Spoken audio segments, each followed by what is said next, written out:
following program deals with controversial subjects. The theories expressed are not the only possible interpretation.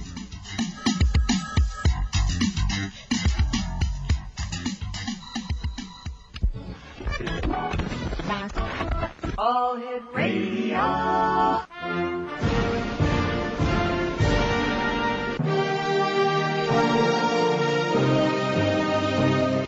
Welcome to the X Zone, a place where fact is fiction and fiction is reality.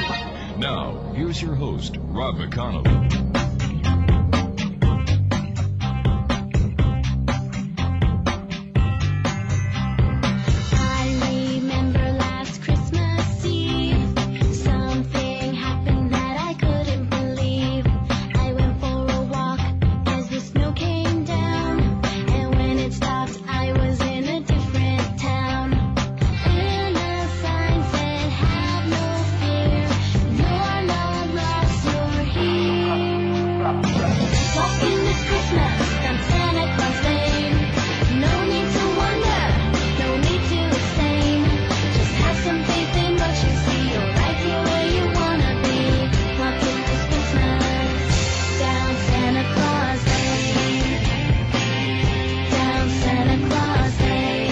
One 877-528-8255 is toll free. Welcome back, X-Zone Nation. My name is Rob McConnell. We're coming to you live and around the world on the Talkstar Radio Network. If you'd like to give us a call, 1-877-528-8255 is toll free throughout the U.S. and Canada, or email xzone@talkstarradio.com. This hour, our guest is Patrick Cooke. And Patrick talks to us on a regular basis about the Bible UFO connection. Hey, Patrick, how are you tonight? Good morning, Rob. Good morning. How are you, good sir? Busy these days, are you? Oh, definitely. As always. Very interesting program you have tonight. Well, thank you. I try to keep them interesting every day. Uh-huh. All right, so tell me, what's new with the UFO Bible Connection and the Oracle Research Institute? Well, we continue our research into all kinds of areas. I was just reviewing our notes on Christmas as relating to your show, and that's one of the areas that we cover in our doctrinal issue. But one of the fascinating things about our work is that two of the most recognized close encounters in the Bible happen at the birth of Christ. And the one of the most prominent is the Star of Bethlehem. Mm-hmm. And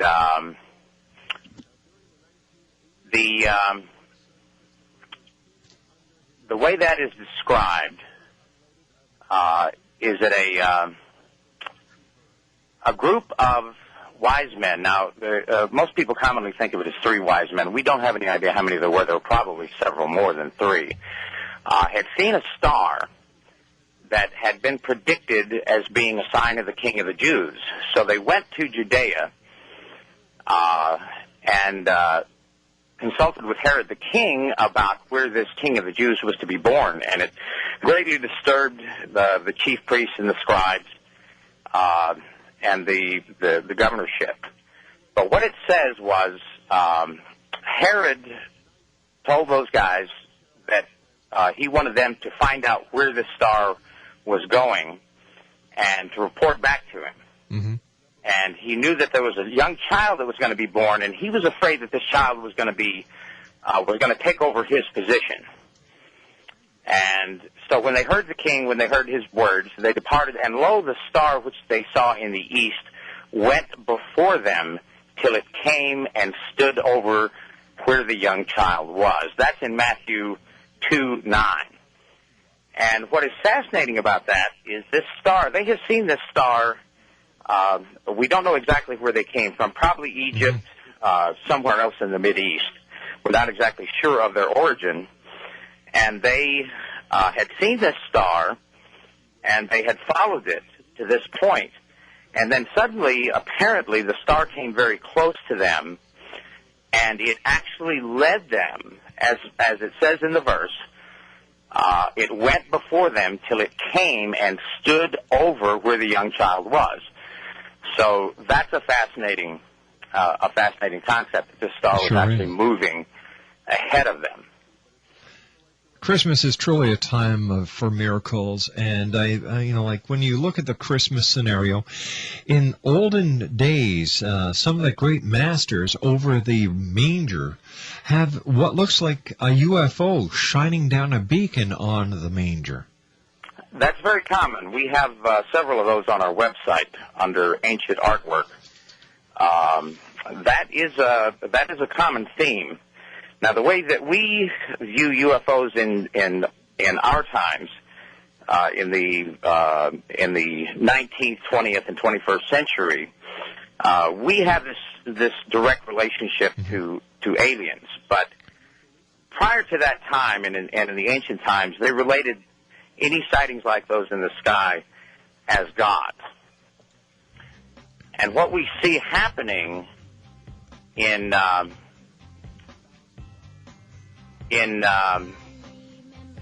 Patrick, hold on. I thought you and I have to go to a commercial break. Patrick Cooke is our special guest, www.BibleUFO.com. When I come back, I have an email from one of our listeners, Mary, who has a question for you, Patrick. And you and I will be back in 2 minutes as the X Zone continues right here on the Talkstar Radio Network. Don't go away now. Be back in 2. Walking this Christmas on Santa Claus Lane. No need to wonder.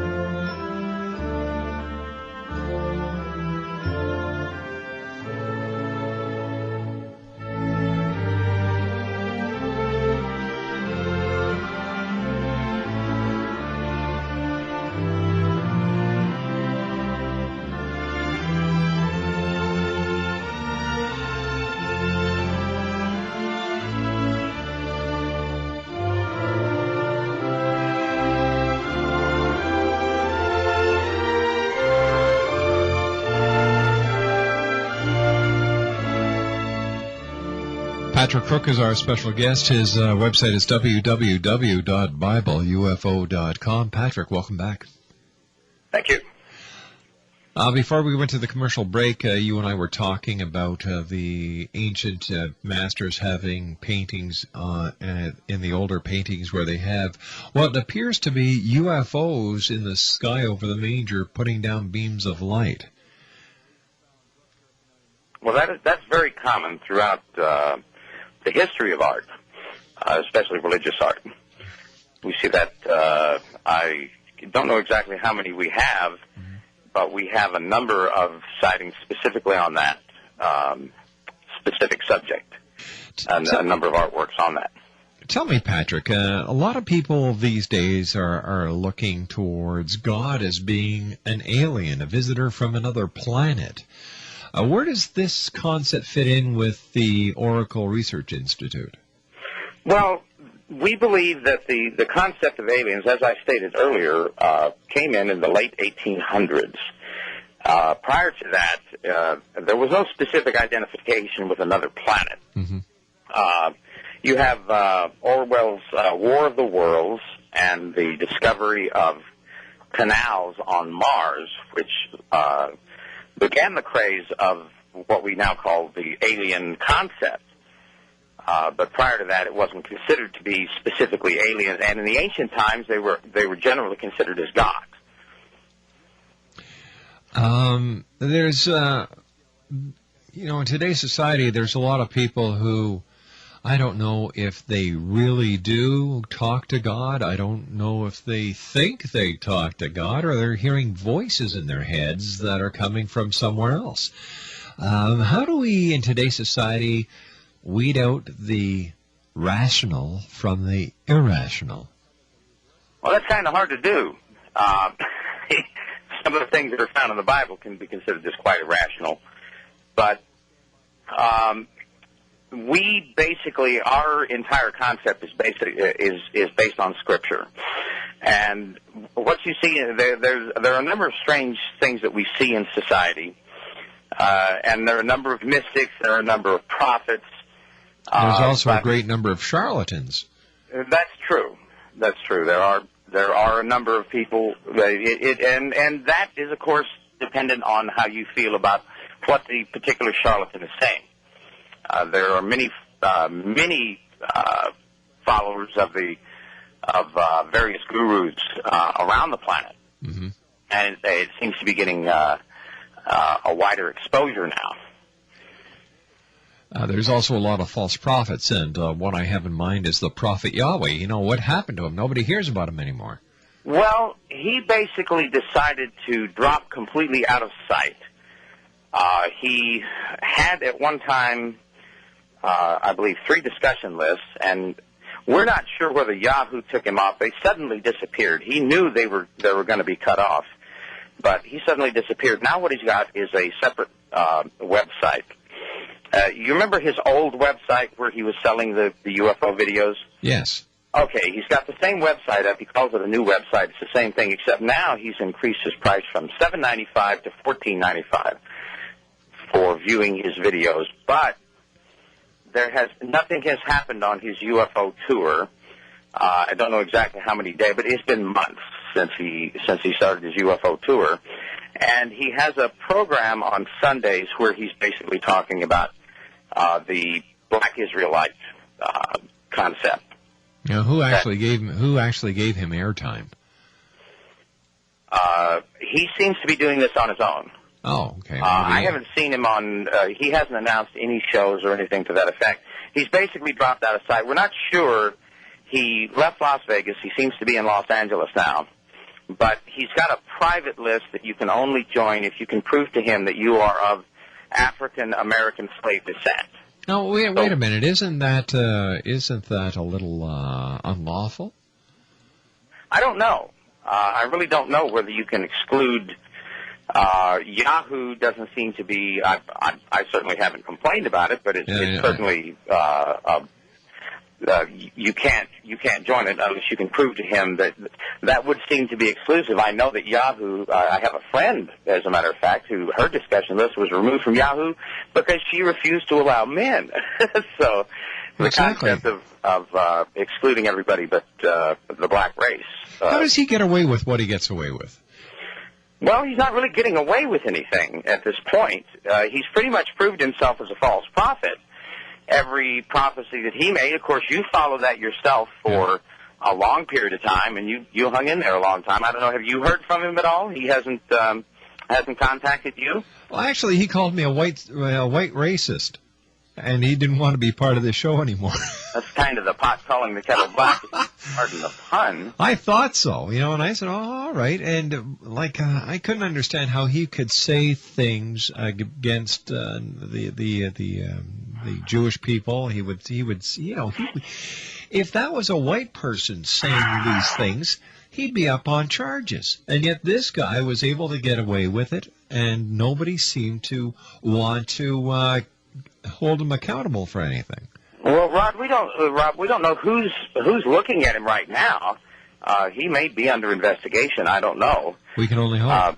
Well, I hope somebody's going to nail him one of these days. But right now, his plan is supposedly he's going to have this UFO tour, but it's only going to be. He has 27 members on this list, and apparently those are the only people who are going to be informed of where he's going to go. And then supposedly he's going to post those sightings on his own, filming them on his own. He's not dealing with the media at all.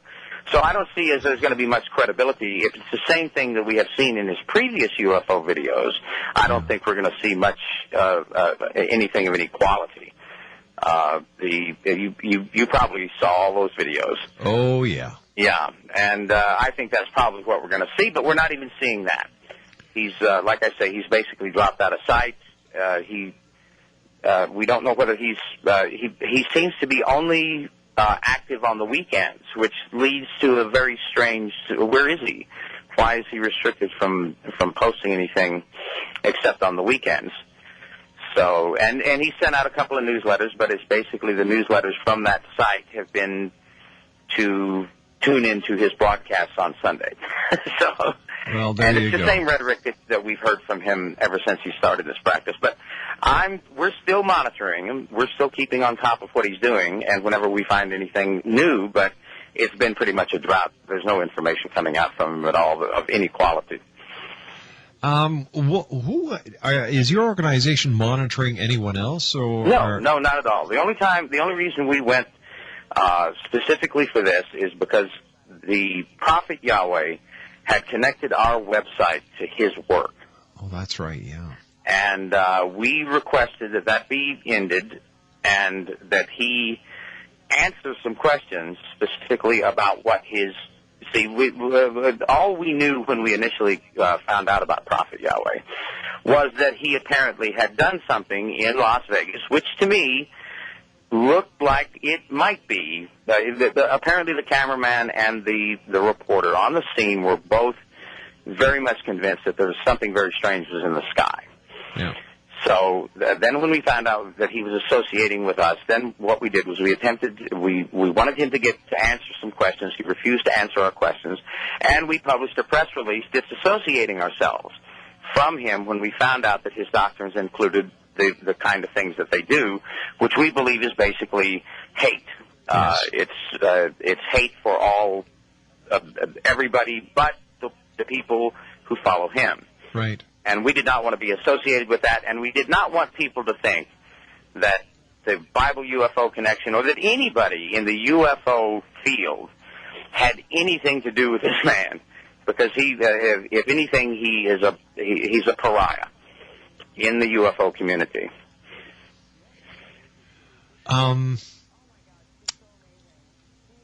The Bible UFO Connection is as old as the Bible itself. There are a lot of ways of when you read the Bible in the year 2005, you can see the what I call the ET connection. You know, when you talk about the Nephilim, those who descended from the skies, when you listen to the stories of Ezekiel's wheel, there certainly seems to be an ET connection. What other examples of this connection can you give us? In the Bible? Yes. There are a number of them. The close encounters are very important. Jesus had a number of close encounters. Just a second.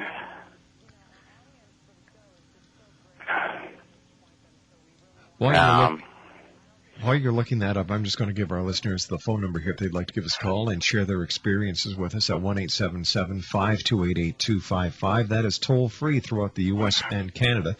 In fact, I've got an email here from Mary, who listens to us in Jacksonville, Florida. She says, "Hi, we have been studying the Bible and gleaning the metaphysical understandings from the terms recorded in the history of this time period and how it reflects on us now. My question is, do you know anything or have any understanding of what is in store for our world and the physical bodies on and around the time of 2012?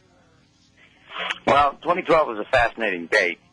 We don't pin any particular events to any particular dates, but that seems to be a variant. But the physical body concept, it's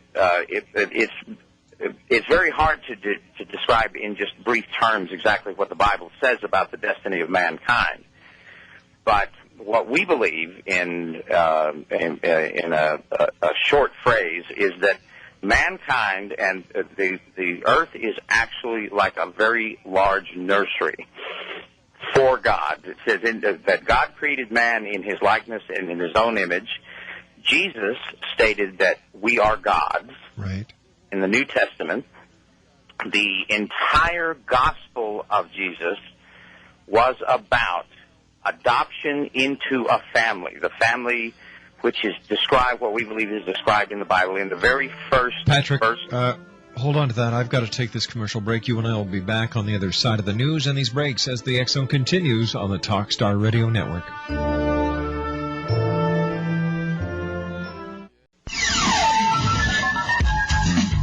The following program deals with controversial subjects. The theories expressed are not the only possible interpretation.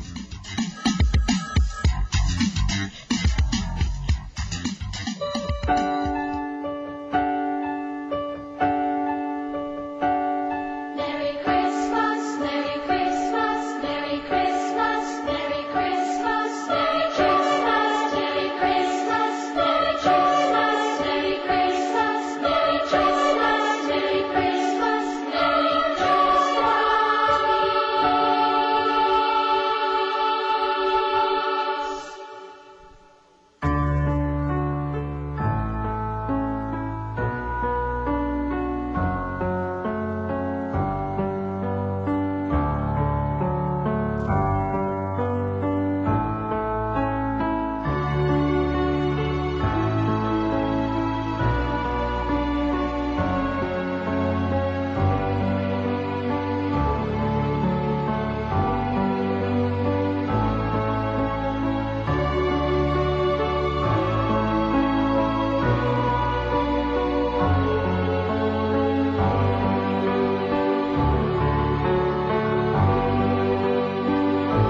And welcome back to the X Zone. Patrick Cooke is our special guest. His website is www.bibleufo.com. Patrick, thanks very much for being with us. How did you get involved in the UFO field?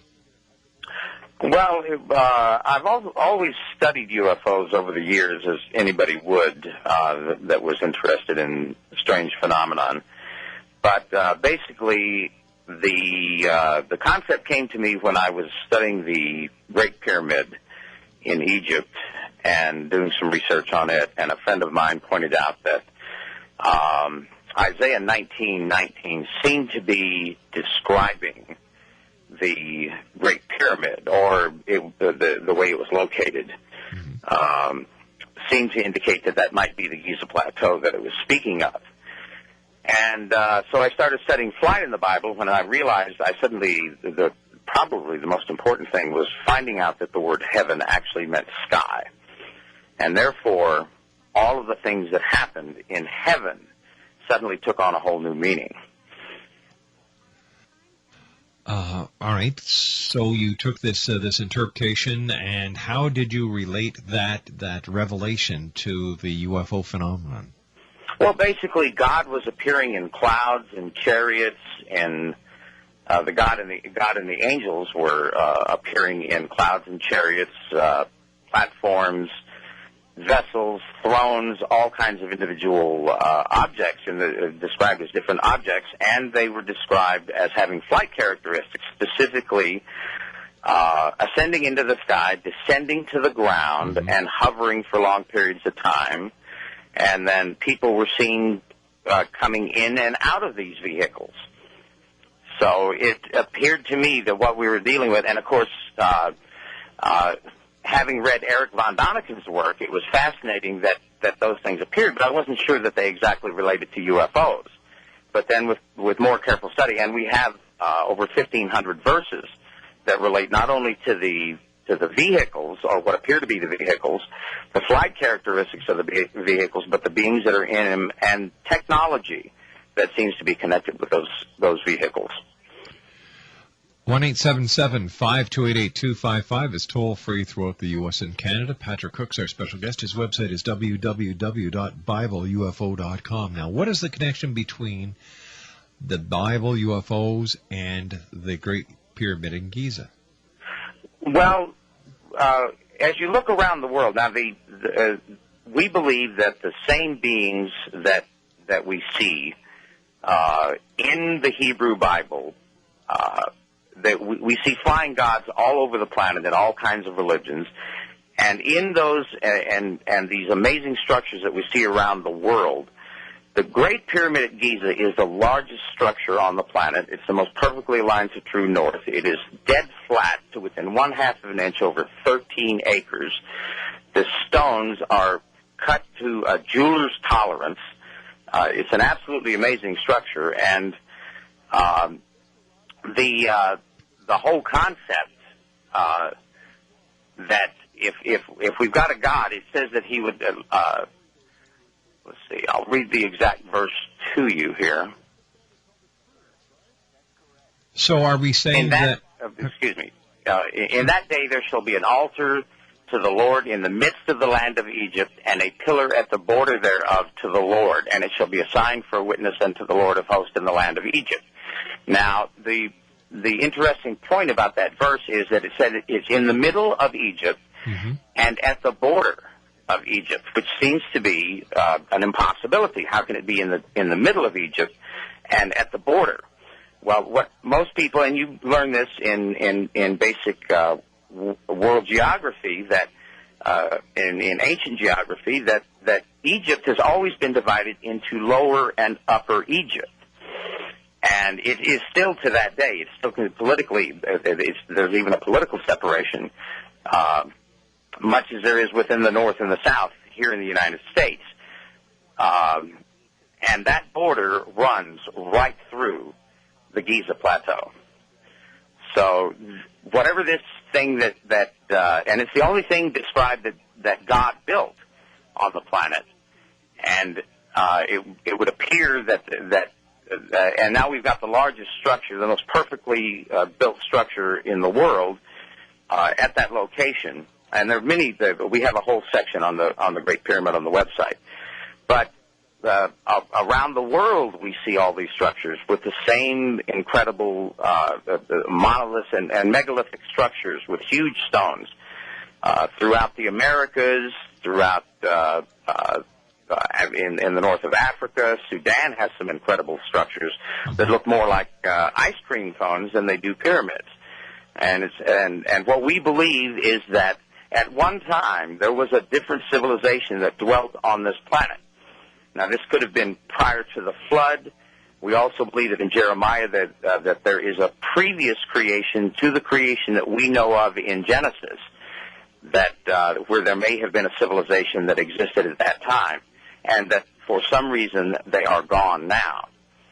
Now, last night on the show we had Glenn Kimball, a good friend of mine, and he was talking to us about the Kolbrin and how the Kolbrin goes in detail and talks about the time before creation. This is what now? I'm sorry, I didn't hear the name. It's called the Kolbrin, Kolbrin. I'm sorry, I'm not familiar with that work. But anyway, what was it saying? Well, Glenn was telling us that in the Kolbrin it describes the time before creation and how the Kolbrin answers a lot of the mysteries or answers a lot of questions that the Bible raises. Well, that's fascinating.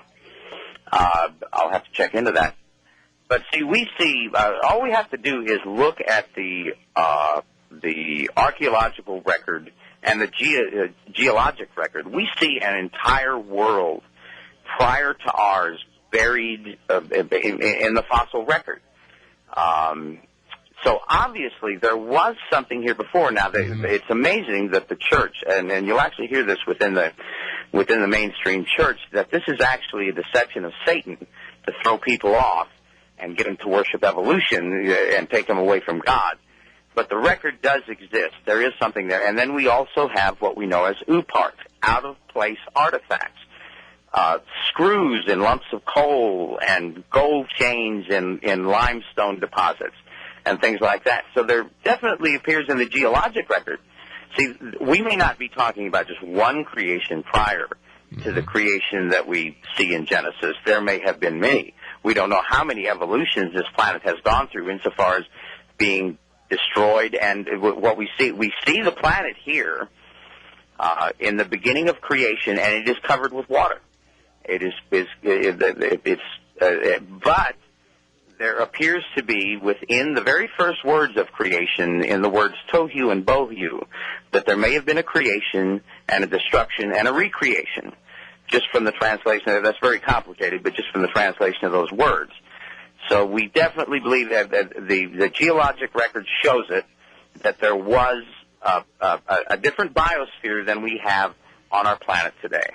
So there's definitely something happening. It's undeniable that there was, but what that was before that, we don't know. And we don't really understand what it was like before the flood as well. There's a lot of things in there, but we don't really have any understanding of what the structure of the world is. And, of course, the civilizations that we have here on the planet now, that in their records, they go back to the Egyptians go back to 11,000 B.C. The Mayans go back to 10,000 B.C. All of these things are really sort of throw a monkey wrench into the 6,000-year concept of humanity. What we believe may have happened, now you see two creations of mankind in the Bible. You see him being created, and then you see God specifically creating Adam and putting him in the Garden of Eden. What we don't, and the record, which places creation at, and this is quite literal in many churches, at 4004 B.C. And that is on the basis of when Adam started aging. And on his age, and then the chronology is coming on down, they've calculated that to be 4000 B.C. But the question is, how long was Adam in the garden? He named every animal on the planet while he was in there. We don't know how long he was in there. Could man have been created and populating the planet while Adam himself was in the garden? That's one of the possibilities. So we may have an extra 6,000 years of history that is completely ignored by the Christian Church. Well, how about science? How can science ignore it? Well, science deals in the geologic record on the basis of the theory of evolution. Mm-hmm. And everything seems to, for instance, the Ice Age is very important to that concept. But the Ice Age itself is melting rapidly in the minds of science, and is almost it's becoming a very questionable theory. Science basically has to deal with primitive man. Now, we don't believe that primitive man, it's not that we don't believe, we don't see any solid evidence in the evolutionary record that there was a primitive man. So what they do is they base it on how man progressed.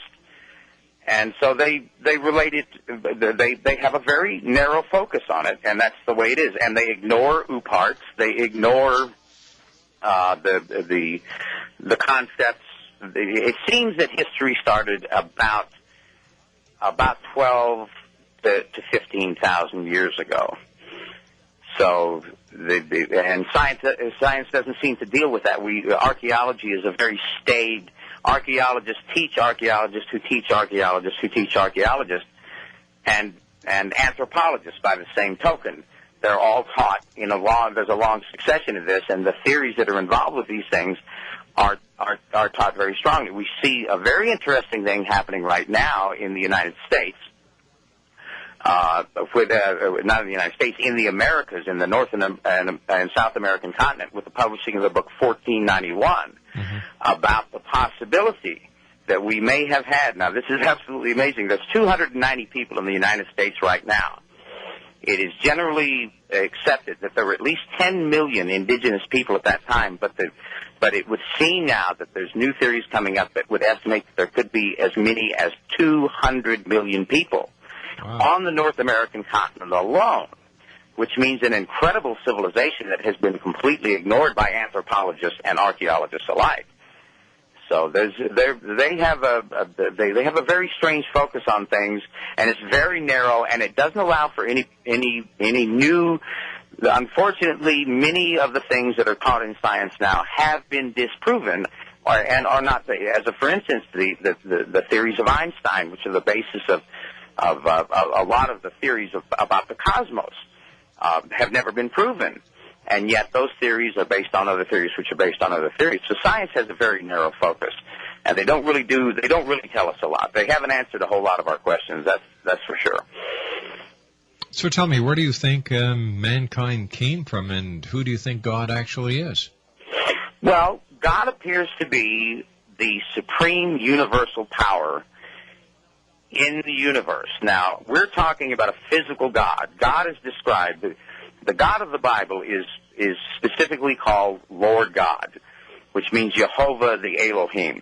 Right. And this specific God is described, Daniel saw him, Moses saw him, but John specifically describes him in the Revelation as having white hair, red skin, and glowing eyes.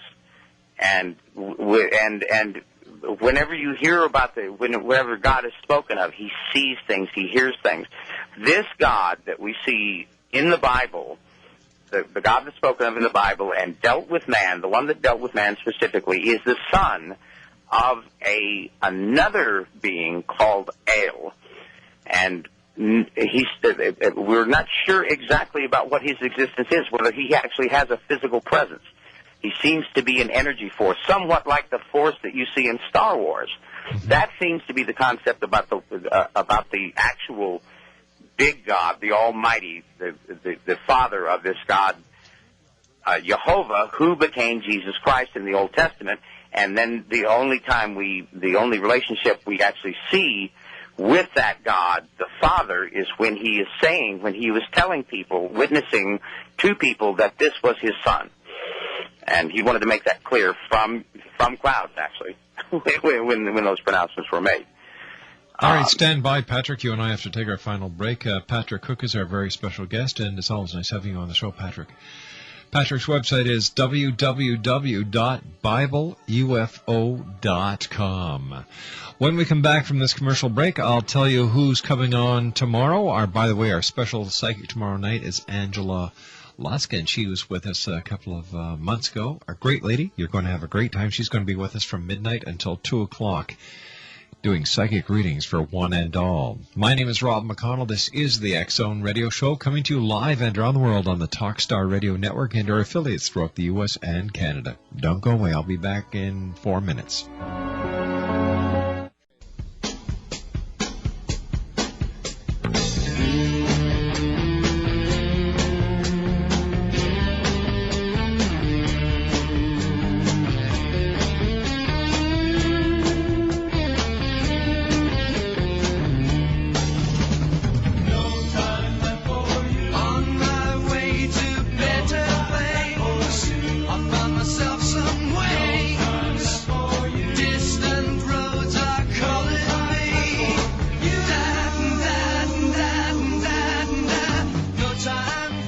And welcome back, everyone. I'd like to take this opportunity of thanking our special guests tonight, Mick and Sylvie Avery. They were with us for the first hour tonight. We were talking about, we talked about channeling, we talked about spirituality, we talked about their books, what they're going to be up to. And, of course, Mick channeled Gregory Hay for us, and he gave us a little insight into what's going to be happening in the year 2006. Keith Blanchard, who talks to God and aliens, was with us. We talked about his new book, The Divine Principle, Anchoring Heaven and Earth. Rondi Hillstrom-Davis talked to us about together creating family traditions, not only at Christmas, but throughout the rest of the year. And, of course, Patrick Cooke, the Oracle Research Institute, talking about the UFO God connection. On tomorrow night's show, we have Zoe Kasher. She's going to be talking about the World Almanac of Facts for 2006. Scorpiana will be back, talking about interdimensional paranormal activity and sightings. And then our special mystery guest for tomorrow night is Angela Lusk. And we look forward to having you join us here tomorrow night on the X-Zone, heard on the Talkstar Radio Network and our affiliates throughout the U.S., Canada, and the world. Patrick Cooke, first of all, thanks very much for joining us tonight, Patrick. To you and yours, a very Merry Christmas and nothing but the very best for the year 2006. It's always a pleasure having you here on the show with us. Well, thank you very much, Ron. Same to you, Rob. The UFO God connection, do you think that we'll ever find the truth out? Well, it looks like everything's coming to a head. Something's got to give on the planet. So I presume that we're looking at something very much in the near future, because we can't go on the way we're going. It's getting a little bit too rough out there. I've got a comeback from Mary, who asked us a question earlier tonight. And her email is, I was very impressed with what Patrick had to say to my question. We always hear such esoteric terms in our destiny. And as for the timetable, I agree. It is hard to pin down to at any time because in the Bible we are told it will come as a thief in the night. In checking out your web page, I am impressed with your work, especially our connections with the true nature of God and how all this is hidden from us. I have to spend some more time reading your work. Thank you again. It is greatly appreciated. So there you go, Patrick. We made somebody happy tonight. That's a very nice compliment. I'll forward a copy of that email to you. Thank you.